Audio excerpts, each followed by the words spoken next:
나는 당시 23이었다. 서울 변두리의 상가에서 문구점 아르바이트를 하던 시절 그 사람은 손님으로 처음 나에게 말을 걸었다. 정장을 입고 왔는데 어쩐지 말투가 다정하면서도 빠른 사람이었다. 나보다 7살 많았다. 30도 안 된 남자치곤 당차 보였고 어딘가 선망의 대상 같았다. 같이 밥 먹을래요? 세 번째 방문날 그렇게 물었고 그날이 우리의 시작이었다. 나에게 그는 탈출구였다. 부모는 나에게 늘 말했다. 너는 네 오빠 대학 보내려고 태어난 애야. 나는 가난한 집의 둘째 딸이었고 고등학교를 겨우 졸업하자마자 생활비를 벌어야 했다. 그는 내게 말했다. 너는 그렇게 사는 사람이 아니야. 네가 꿈꾸는 만큼 더 나아질 수 있어. 그 말에 나는 결혼을 결심했다. 결혼식은 조촐했지만 그가 준비한 전세 아파트, 혼수, 집안 어른들 챙기는 모습 하나하나가 나에겐 감격이었다. 나도 드디어 어른이 된 줄 알았다.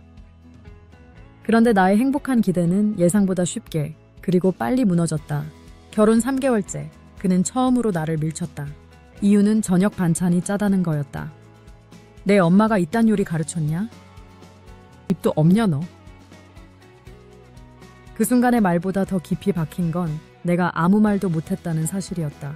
사과도 변명도 없이 그저 조용히 청소기부터 돌렸다. 내 안에서 뭔가 무너지는 소리가 났다. 그 후로 그의 폭력은 말로 그치질 않았다. 술을 마신 날이면 내 이름을 부르지도 않았다. 야, 이리 와봐. 너 오늘도 대충 했지? 냄새가 그래. 친정엔 말하지 않았다. 엄마는 나에게 늘 말했었다. 결혼은 참는 거야. 남편은 자존심 세우게 해줘야 해. 나는 인격이라는 걸 잃고 대신 체념을 배웠다. 결혼 2년, 나는 병원 응급실에서 의료진에게 처음 말했다. 남편이 그랬어요. 의사는 경찰을 불렀고 나는 처음으로 법원에서 남편을 마주보며 고개를 들었다. 그가 법정에서 한 말은 이랬다. 내가 때린 건 맞지만 얘도 맞을 짓을 했습니다. 나는 이혼을 원했다. 무서웠다기보다 지쳤다. 내 자신을 사랑하지 못하게 만든 결혼이 나를 파괴하고 있었으니까 이혼은 비교적 순조로웠다. 위자료는 없었지만 그 어떤 돈보다 자유가 컸다. 다시는 나를 무시하지 않는 사람을 만나겠다고 다짐하며 나는 그 결혼을 떠났다. 하지만 나는 몰랐다. 다음 사람 역시 나를 구원해줄 사람이 아니었다는 걸. 두 번째 남편은 나보다 2살 어렸다. 첫 결혼에서 벗어난 지 1년 만에 만났다. 친구의 소개로 우연히 함께한 식사 자리. 그는 내게 누나라고 불렀다. 귀여운 척이 아니라 진짜 순박했다. 대화가 편했고 마음을 읽어주려는 듯 배려심이 느껴졌다. 나는 또다시 사랑이라는 이름을 믿었다. 그는 소형 건축사무소에서 일했고 늘 미래를 이야기했다. 형이랑 같이 카페 겸 건축 자문 공간을 차릴 거야. 누나는 사장님 되는 거지. 나는 그 말만으로도 충분했다. 이번엔 내가 선택받은 게 아니라 함께 만들어가는 거라 믿었다. 하지만 현실은 생각보다 훨씬 빨리 무너졌다. 결혼 6개월 만에 그의 사업이 망했다. 형이라는 사람은 존재하지 않았고 그는 수천만 원의 빚을 안고 집에 틀어박혔다. 당분간만 기다려줘. 다시 일어서 볼게. 그의 말에 나는 마트에서 캐셔로 다시 일했다. 퇴근하고 돌아오면 그는 거실에서 누워 있었고 내가 끓인 라면을 아무 말 없이 먹었다. 그로부터 넉 달 후 그는 아무 말도 없이 사라졌다. 퇴근하고 돌아오니 집은 그대로였고 남편만 없었다. 전화기도 꺼져 있었다. 며칠 후 그의 친구라는 남자가 내게 말했다. 지금 부산에 있어요. 잠깐 피곤하대요. 너무 찾지 마세요. 그 말이 곧 끝이었다. 나는 사라진 남편에게 연락조차 하지 않고 이혼 소장을 접수했다. 어차피 그는 돌아오지 않을 거라 알았고 기다리는 건 내 몫이 아니라는 걸 배웠다.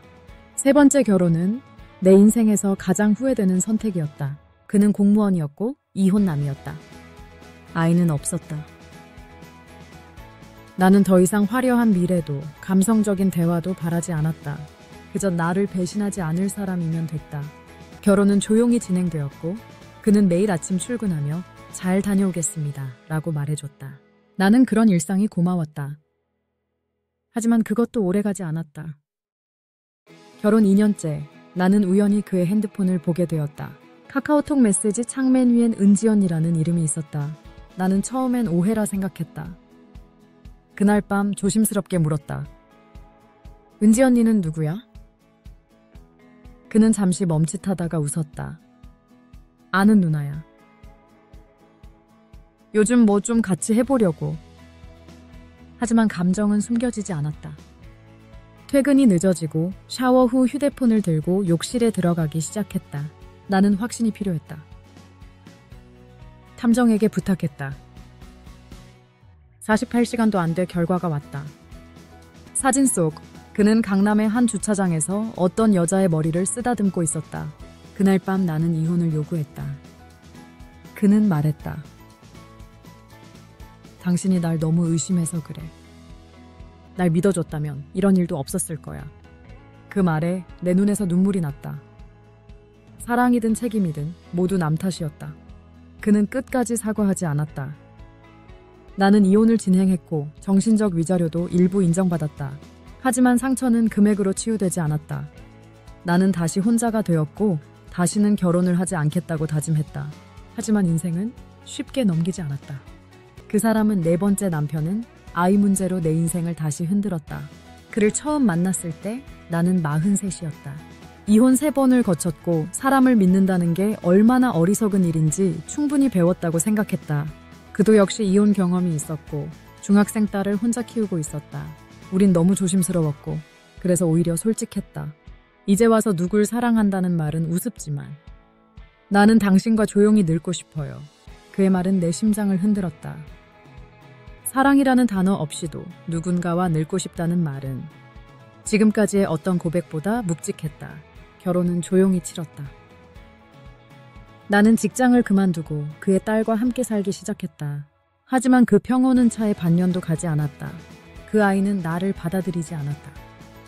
엄마도 아닌데 왜 간섭해요? 처음엔 이해하려 했다. 사춘기겠지, 낯설겠지, 생물학적 엄마가 아닌 내게 반감도 있을 수 있다고. 하지만 갈수록 상황은 나빠졌다. 집안에 내 물건이 늘어날수록 아이는 점점 더 무례해졌고 남편은 늘 그 아이의 편을 들었다. 제가 말이 좀 거칠어도 정은 많아. 기다려줘. 그는 말만 그렇게 했고 정작 아이가 나를 향해 이 집에 왜 왔냐고 소리칠 때도 가만히 있었다. 나는 그 집에서 점점 투명 인간이 되어갔다. 밥을 차려도 식사 자리는 둘만의 공간처럼 느껴졌고 내 말은 식탁 위를 맴돌다 공기 중으로 사라졌다. 딸은 가출도 했고 경찰서에서 연락을 받고 내가 데리러 갔을 땐 네가 왜 왔어? 아빠는 안 왔어? 하고 울부짖었다. 그날 이후 나는 아이 방 문을 두드리지 않았다. 남편에게 말했다. 우린 이 결혼을 다시 생각해봐야 해. 그는 말없이 창밖만 봤다.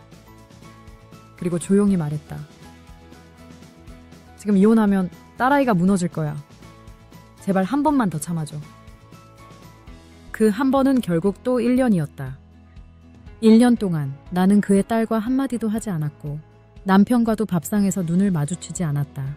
우리는 가족이 아니라 동거하는 3명의 낯선 사람이 되었다.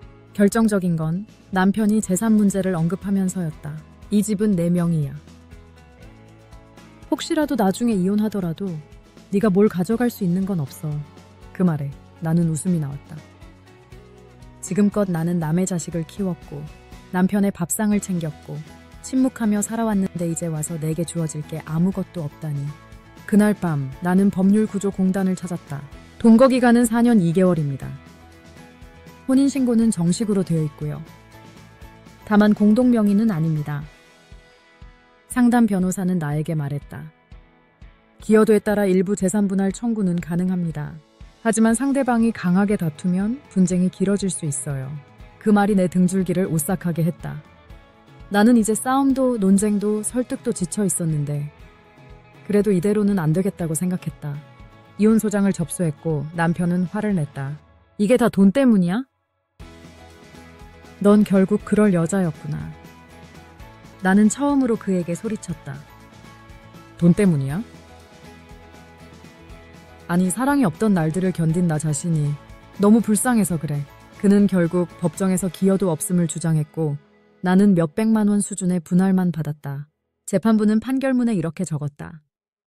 사연자는 4번의 결혼과 이혼을 겪었고 반복된 결혼 실패에 대한 책임은 어느 정도 본인의 신중하지 못한 판단에도 기인한 바 있다. 나는 그 문장을 몇 번이고 읽었다. 내 잘못이었을까? 사랑한 게 죄였을까?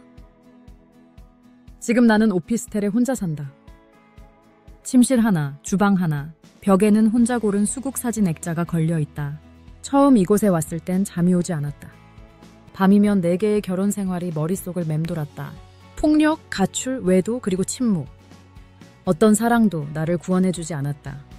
이혼 후 6개월쯤 되었을까. 한밤중에 병원에 실려갔다. 과호흡, 가슴 통증, 공황. 의사는 말했다. 심리적 스트레스가 누적되셨던 것 같습니다. 정신건강의학과 진료를 함께 받으시죠. 나는 마지못해 상담을 받기 시작했다. 처음에는 그랬다. 제가 그렇게까지 잘못했을까요? 왜 제 인생엔 항상 이런 일이 반복됐을까요? 하지만 상담사가 내게 물었다. 그렇게까지 결혼을 하고 싶었던 이유가 뭐였을까요? 그 질문 앞에서 나는 울었다. 그 누구도, 그 어떤 남자도 내 외로움을 보듬어주지 않았지만 그들도 모르게 내가 먼저 누군가의 사랑을 통해 내 상처를 지우고 싶어 했던 건 아닐까. 나는 결혼이 사랑의 완성이라고 착각했는지도 모른다. 지금의 나는 어느새 50을 넘겼고 주말마다 동네 도서관에서 독서 모임을 이끈다. 사람들은 내게 묻는다. 결혼 다시 하고 싶진 않으세요? 나는 웃으며 말한다. 지금도 충분히 가끔 외로워요. 하지만 외로움 때문에 사람을 선택하진 않기로 했어요. 나는 여전히 혼자 밥을 먹는다. 혼자 영화를 보고, 혼자 지하철을 타고, 혼자 계단을 오른다. 하지만 그 외로움이 예전처럼 나를 휘감진 않는다. 이제 나는 내 감정과 함께 사는 법을 배웠다. 누군가 말했었다. 반복되는 이혼은 그 사람의 문제다. 맞다. 내게도 문제가 있었다. 상대를 바꾸며 내 상처를 감추려 했고 관계로 내 자존감을 채우려 했던 그 모든 순간이 결국 나를 더 아프게 했다. 법원은 내게 위자료를 주지 않았다. 하지만 나는 이곳에서 작은 자유를 얻었다. 이제는 누군가의 아내가 아닌 내 이름으로 살아간다. 한 번은 4번째 남편의 딸이 나에게 연락을 해왔다. 그땐 미안했어요. 아빠가 돌아가시고 나니 문득 생각났어요. 이모는 날 참 많이 참아줬던 것 같아요. 그 문자를 보고 나는 한참을 울었다. 그 아이가 아니었다. 그 누구도 나에게 그런 말을 해준 적이 없었다. 그 한 줄의 사과가 그동안 나를 억눌렀던 수많은 감정을 녹여냈다. 지금 나는 매일 일기를 쓴다. 가끔은 문장 끝에 사랑이라는 단어를 써본다. 하지만 그것은 이제 누군가를 향한 게 아니다. 나 자신을 향한 말이다. 나는 나를 사랑한다.